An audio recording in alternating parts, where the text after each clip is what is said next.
అందరికీ స్వాగతం. మోటివేషన్ అంటే ప్రేరణ. చాలాసార్లు మనం దీన్ని ఎక్కడో వెతుక్కోవాలి అనుకుంటాం. కానీ అసలు నిజమేంటంటే ప్రేరణ అనేది మనం వెతుక్కునేది కాదు, మనమే సృష్టించుకునేది.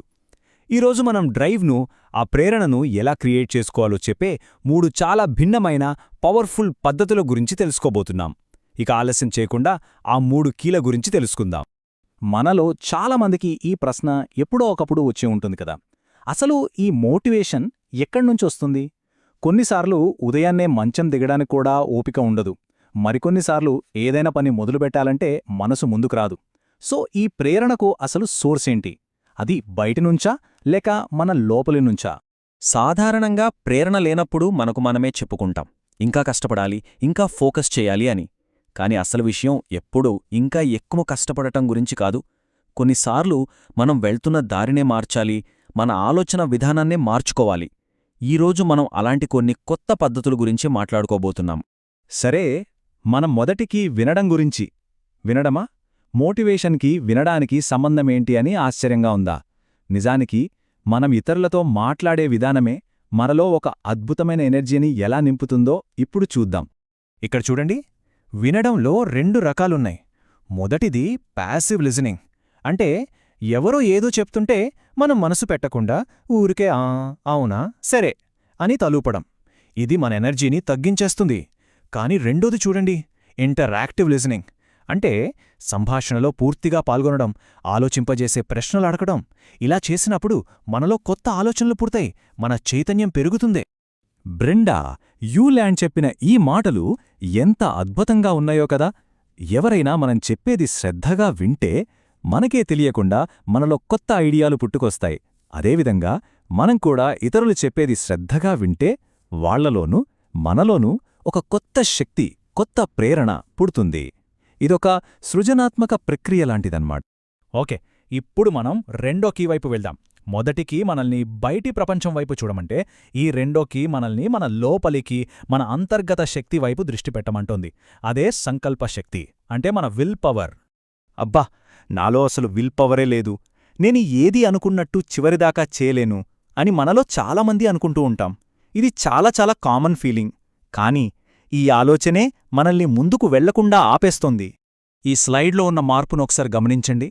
నాకు సంకల్పశక్తి లేదు అనడానికి, నేను ఇంకా తగినంత బలంగా లేను అనడానికి చాలా తేడా ఉంది. మొదటిది మనల్ని మనం తక్కువ చేసుకుంటుంది. రెండోది బలం మనలో ఉంది, దాన్నింకా పెంచుకోవాలి అనే నమ్మకాన్నిస్తుంది. ఈ చిన్న మార్పు మన ఆలోచనా విధానాన్ని పూర్తిగా మార్చేస్తుంది. సో ఇక్కడ మనం గుర్తుంచుకోవాల్సిన ముఖ్య విషయమేంటంటే, విల్ పవర్ అనేది ఒక కండరం లాంటిది. మనం రోజు వ్యాయామం చేస్తే కండరాలు ఎలా బలపడతాయో, అలాగే మన సంకల్పశక్తిని కూడా చిన్న చిన్న పనులతో సాధన చేసి బలపరుచుకోవచ్చు.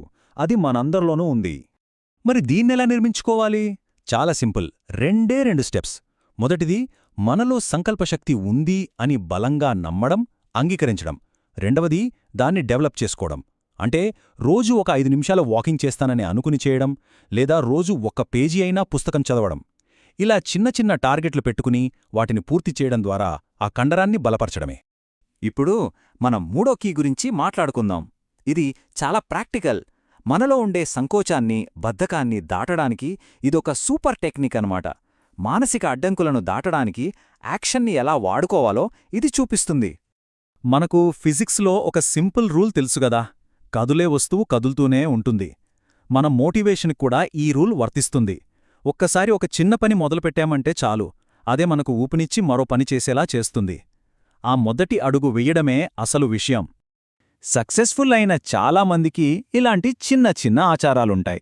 ఉదాహరణకు, ఒక బాస్కెట్బాల్ ప్లేయర్ ప్రాక్టీస్కి ముందు ఖచ్చితంగా 200 షాట్లు వేసేవాడు. ఒక రచయిత అయితే ఏకంగా ఎడారిలోకి డ్రైవింగ్కెళ్ళిపోయేవాడట ఐడియాల కోసం.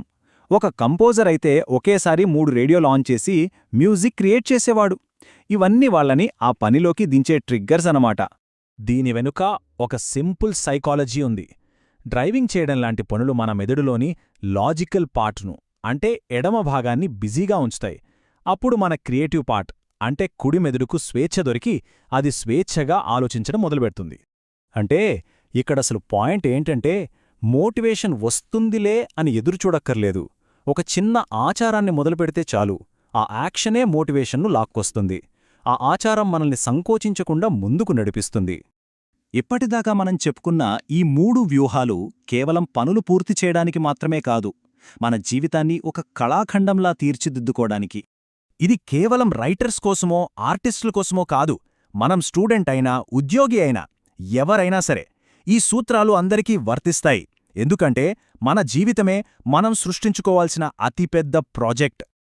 మార్టిన్ లూథర్ కింగ్ చెప్పిన ఈ మాటలు ఎంతో స్ఫూర్తినిస్తాయి. మనం ఏ పని చేసినా సరే దాన్ని ఒక కళలా భావించి శ్రేష్టంగా చెయ్యాలి. అదే నిజమైన కళ. కాబట్టి ఒక్కసారి మనం నేర్చుకున్న 3 ముఖ్యమైన కీలను గుర్తు చేసుకుందాం. మొదటిది, బయటి ప్రపంచంతో కనెక్ట్ అవడం కోసం ఇంటరాక్టివ్గా వినాలి. రెండవది, మన లోపలి సంకల్పశక్తి అనే కండరాన్ని బలోపేతం చేసుకోవాలి. మూడవది, సంకోచాన్ని దాటడానికి మనకంటూ ఒక చిన్న ఆచారాన్ని సృష్టించుకోవాలి. ఈ వివరణ ముగించే ముందు ఒక ప్రశ్న.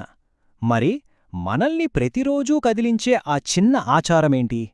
అది ఉదయాన్నే ఒక 5 నిమిషాలు వాకింగ్ చేయడం కావచ్చు, ఒక కప్పు కాఫీ తాగుతూ ఆలోచించడం కావచ్చు, లేదా మనకు ఇష్టమైన పాట వినడం కావచ్చు. ఏదైనా సరే, మన ఆచారాన్ని మనం కనుక్కుందాం, మన ప్రేరణను మనమే సృష్టించుకుందాం.